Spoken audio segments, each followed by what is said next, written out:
Senin yolunu kesen beni. Bıraktın yolunu kesen beni. Gitseydim ben. Hiç kesen miydim senin yolunu?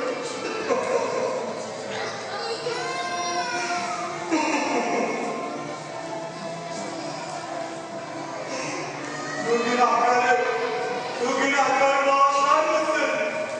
Affı eder misin ya Affı?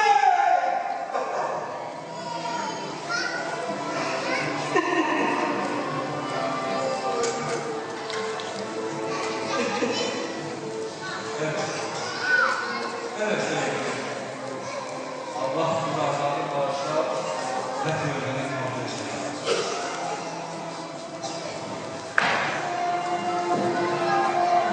Günlerden ömrü kesenler var ki sadık kalan. Allah'la ettikler birlikte. Kimi ifadını gerçekleştirdi, kimiyle beklemekte. Dönmediler ayetlerinden hiçbir şekilde.